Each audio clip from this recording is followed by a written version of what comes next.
Hello बच्चों, let's see the question. The question say the area inside the parabola 5x square minus y is equals to 0, but outside the parabola 2x square minus y plus 9 is equal to 0 is option A 12 into square root 3 square unit, option B 6 into square root 3 square unit, option D 8 into square root 3 square unit, option D 4 into square root 3 square unit. तो हमको क्या बताना था, area क्या आएगा inside the parabola 5x square minus y equal to 0, but मतलब क्या होना चाहिए, आउटसाइड दी पैराबोला होना चाहिए 2x square minus y plus 9 equal to 0 का हमारे पास ऑप्शन है 4। हमने बताना उनमें से हमारा कौन सा ऑप्शन करेक्ट है। Firstly I will tell you की कॉन्सेप्ट, और की कॉन्सेप्ट आपकी हेल्प करेगा इस क्वेश्चन को सोल्व करने में। तो फर्स्ट की कॉन्सेप्ट क्या है हमारे पास कि integration of x raise to the power n dx from a to b is equals to 1 divided by n plus 1 into b raise to the power n plus 1 minus a raise to the power n plus 1। ये हमारा क्या था, first की concept. Second की concept is, इसे assume कर अगर हमारे कर्व है, हमारी इक्वेशन क्या है, y is equals to F of X है, और हमारे पास ये पॉइंट क्या है कि माइनस ए कोमा 0, हमारे पास ये वाला पॉइंट क्या है b कोमा 0। तो हमारे पास जो क्या आएगा, एरिया आएगा, एरिया ऑफ शेडेड रीजन, ये हमारे इक्वल आ जाएगा, दिस इज इक्वल्स टू, ये हमारा इक्वल आएगा integration from minus A to B Y D X, और इसको कह सकते हैं हम कि integration from minus A to B F of X D X के। अब हम करेंगे इन दोनों की कॉन्सेप्ट की हेल्प से अपने क्वेश्चन को सॉल्व करेंगे। हमारे पास जो दो इक्वेशन थी पैराबोला गिवन क्या थी, हमारे पास पे गिवन थी कि 5x square minus y is equals to 0, and हमारा सेकंड इक्वेशन पे गिवन क्या थी पैराबोला की 2x square minus y plus 9 is equals to 0। यहाँ पे दो इक्वेशन ही गिवन थी। अब हम क्या फाइंड करते हैं, इनका इंटरसेक्शन पॉइंट। अब देखो हमारे को ये इक्वेशन क्या इंप्लाई कर देगी कि जो y है ये हमारे से इक्वल है, ये हमारे इक्वल है 5x स्क्वायर के। और इसको इक्वेशन फर्स्ट ज्यूम कर ले, इसको ज्यूम कर ले हम सेकंड, हम करें पे पुट कर दें, क्या पुट करें कि y जो है ये हमारे से इक्वल है 5x स्क्वायर के, किसमें, इन हमारी इक्वेशन सेकंड में, in equation second. This implies that कि 2x square minus 5x square plus 9 is equal to 0। और क्या इंप्लाई कर देगा, दिस इंप्लाइज दैट कि माइनस 3x का स्क्वायर जो है हो जाएगा, ये हमारे को हो जाएगा माइनस 9 के। देखो 2x स्क्वायर में से हम जब माइनस कर देंगे 5x स्क्वायर क्या जाएगा, माइनस का 3x स्क्वायर, और पॉजिटिव का 9 तो सुने क्या राइट हैंड साइड शिफ्ट कर लेता, इसका हो जाएगा वो नेगेटिव का। अब दिस इंप्लाइज दैट कि x स्क्वायर जो है हमारे इक्वल इसका जाएगा माइनस 9 डिवाइडेड बाय माइनस 3 के, this is equals to 3। This implies that कि x हमारे इक्वल आ जाएगा प्लस माइनस स्क्वायर रूट 3 के।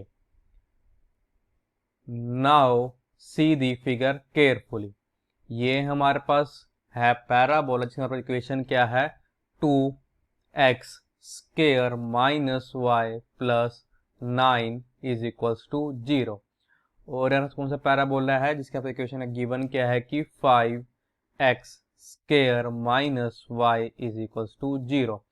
हमको तो वो एरिया फाइंड करना था जो कि क्या कर रहा था, इस पैराबोला के इनसाइड हो और आउटसाइड दियो दिस पैराबोला, मींस हमारे पास जो शेडेड रीजन वाला है, हमको इस एरिया क्या करना है, फाइंड करना है, जो इसको मैंने यहाँ पे आपको शेड कर रखा है।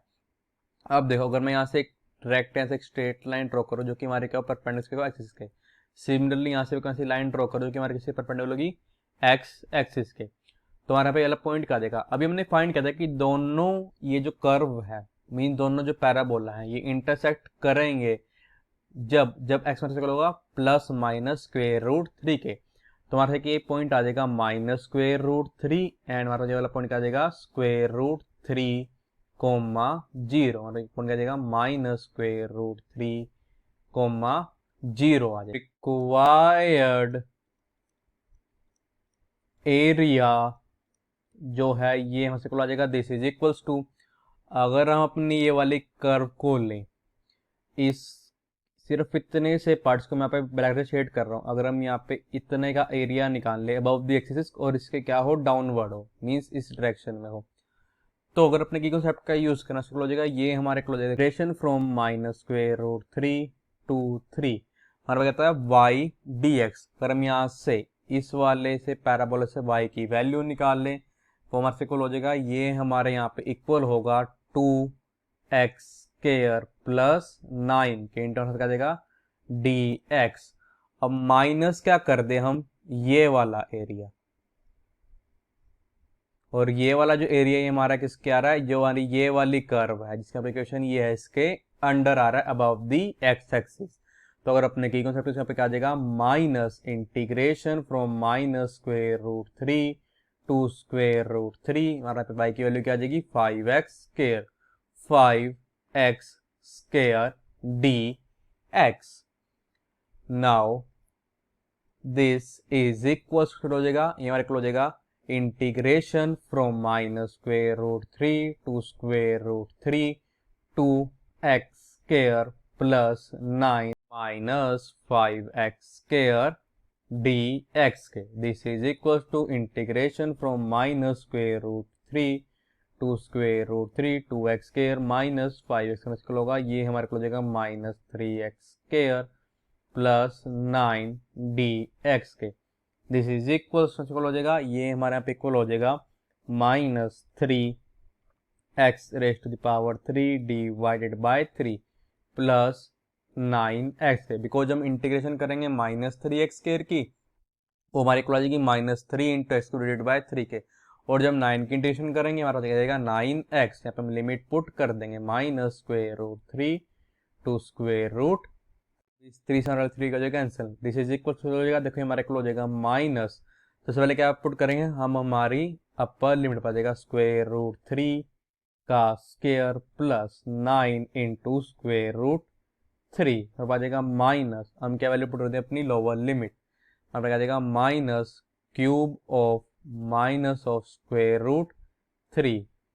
प्लस हम पा जाएगा 9 × -√3 इक्वल टू हो जाएगा। देखो ये हमारा इक्वल हो जाएगा -³ इक्वल होगा, ये हमारा इक्वल होगा 3 टाइम्स ऑफ √3 के, प्लस हमारा जाएगा 9 × √3 माइनस क्या आ जाएगा, हमारा यहाँ पे क्या था, माइनस तो ऑलरेडी था ही था, जब हम क्यूब किसका निकाल लेंगे -√3 का इक्वल होगा, ये हमारे इक्वल होगा -3 × √3 के, फिर प्लस यहाँ पे क्या आ जाएगा -9 × √3, दिस इज इक्वल हो जाएगा, ये हमारे हो जाएगा -3 times of √3 plus 9 times of √3 minus minus का जाएगा प्लस का आ जाएगा -3 times of √3 minus 9 times of √3, this is equal to -3 times of √3 plus 9 times of √3 minus 3 times of √3 minus minus plus 9 times of √3, this is equals to, हमारे हो जाएगा देखो 9 times of √3 plus 9 times of √3 में हो जाएगा इसके 18 times of √3 के, minus 3 times of √3 minus 3 times of √3 हो जाएगा, ये मतलब हो जाएगा -6 टाइम्स ऑफ √3 के, this is equals to 12 times of √3 square unit. या हमने स्क्वायर रूट इसलिए लिखा बिकॉज हमको नहीं पता कि हमारे पास जो एरिया है उसके पास यूनिट क्या है, मीटर स्क्वायर है या सेंटीमीटर स्क्वायर है, डायरेक्ट लिख दिया स्क्वायर यूनिट। इसका मतलब क्या है कि जो हमारा रिक्वायर्ड आंसर है वो क्या है, हमारा option A. So the final answer is option A is correct option. I hope you understand it well. All the best. Thank you.